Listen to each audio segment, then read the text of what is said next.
ನಮಸ್ತೆ ಸ್ನೇಹಿತರೆ.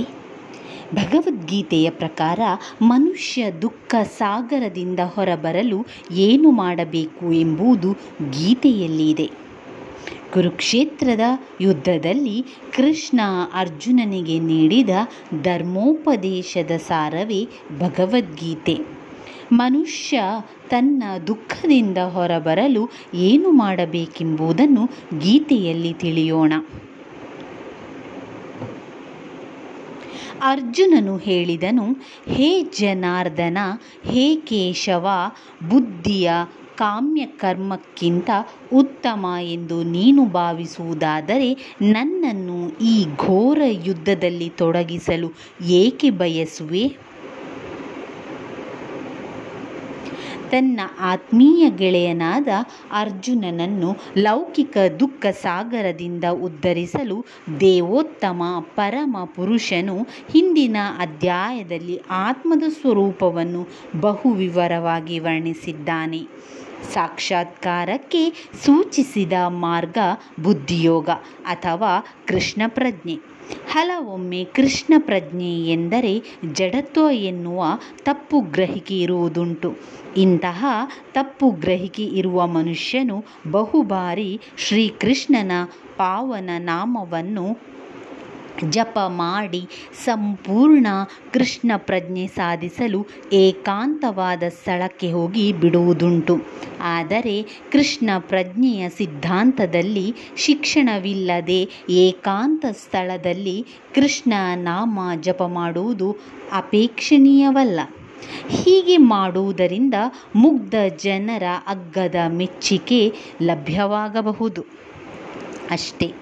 ಕೃಷ್ಣ ಪ್ರಜ್ಞೆ ಅಥವಾ ಬುದ್ಧಿಯೋಗ ಆಧ್ಯಾತ್ಮಿಕ ಪ್ರಗತಿಯ ವಿಜ್ಞಾನದಲ್ಲಿ ಬುದ್ಧಿಯನ್ನು ತೊಡಗಿಸಿಕೊಳ್ಳುವುದು ಎಂದರೆ ಕ್ರಿಯಾಶೀಲ ಬದುಕಿನಿಂದ ದೂರವಾಗಿ ಏಕಾಂತ ಸ್ಥಳದಲ್ಲಿ ವ್ರತ ತಪಸ್ಸುಗಳಲ್ಲಿ ನಿರತನಾಗುವುದು ಎಂದೇ ಅರ್ಜುನನು ಭಾವಿಸಿದನು.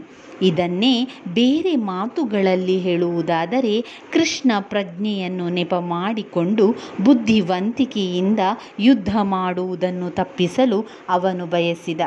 ಆದರೆ ಶ್ರದ್ಧಾವಂತ ಶಿಷ್ಯನಾದ ಅವನು ಈ ವಿಷಯವನ್ನು ತನ್ನ ಗುರುವಿನ ಮುಂದಿಟ್ಟು ಅತ್ಯಂತ ಯೋಗ್ಯವಾದ ಕಾರ್ಯಮಾರ್ಗ ಯಾವುದು ಎಂದು ಪ್ರಶ್ನಿಸಿದ.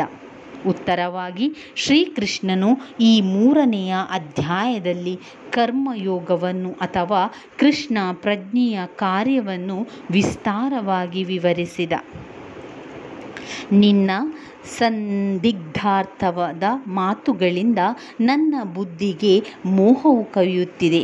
ಆದುದರಿಂದ ದಯವಿಟ್ಟು ನನಗೆ ಅತ್ಯಂತ ಶ್ರೇಯಸ್ಕರವಾದ ಮಾರ್ಗವನ್ನು ನಿಶ್ಚಯವಾಗಿ ತಿಳಿಸು.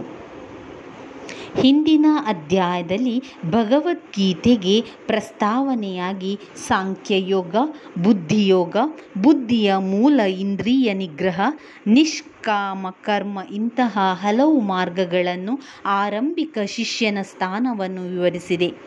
ಇವನ್ನು ವ್ಯವಸ್ಥಿತವಾಗಿ ನಿರೂಪಿಸಲಿಲ್ಲ. ಕ್ರಿಯೆ ಮತ್ತು ಗ್ರಹಿಕೆ ಸಾಧ್ಯವಾಗಲು ಇನ್ನೂ ವ್ಯವಸ್ಥಿತವಾಗಿ ಮಾರ್ಗದ ರೂಪರೇಷೆಯನ್ನು ಕೊಡಬೇಕು. ತಪ್ಪು ಗ್ರಹಿಕೆ ಇಲ್ಲದೆ ಸಾಮಾನ್ಯ ಮನುಷ್ಯನು ಇವನನ್ನು ಸ್ವೀಕರಿಸುವುದು ಸಾಧ್ಯವಾಗುವಂತೆ ಗೊಂದಲಮಯವೆಂದು ಕಾಣುವ ಈ ವಿಷಯಗಳನ್ನು ಸ್ಪಷ್ಟಪಡಿಸಲು ಅರ್ಜುನನು ಬಯಸಿದನು. ಮಾತಿನ ಚಮತ್ಕಾರದಿಂದ ಅರ್ಜುನನಿಗೆ ಗೊಂದಲವನ್ನುಂಟು ಮಾಡುವುದು ಕೃಷ್ಣನ ಉಪದೇಶವಲ್ಲದಿದ್ದರೂ ಅರ್ಜುನನಿಗೆ ಕೃಷ್ಣ ಪ್ರಜ್ಞೆಯ ಪ್ರಕ್ರಿಯೆಯು ನಿಷ್ಕ್ರಿಯತೆ ಅಥವಾ ಕ್ರಿಯಾಶೀಲತೆ ಎಂಬುದು ಅರ್ಥವಾಗಲಿಲ್ಲ. ಎಂದರೆ ಭಗವದ್ಗೀತೆಯ ರಹಸ್ಯವನ್ನು ಅರ್ಥ ಮಾಡಿಕೊಳ್ಳ ಬಯಸುವ ಎಲ್ಲ ಗಂಭೀರ ಅಭ್ಯಾಸಿಗಳಿಗಾಗಿ ಅರ್ಜುನನು ತನ್ನ ಪ್ರಶ್ನೆಗಳ ಮೂಲಕ ಕೃಷ್ಣ ಪ್ರಜ್ಞೆಯ ಮಾರ್ಗವನ್ನು ಸ್ಪಷ್ಟಪಡಿಸುತ್ತಿದ್ದಾನೆ.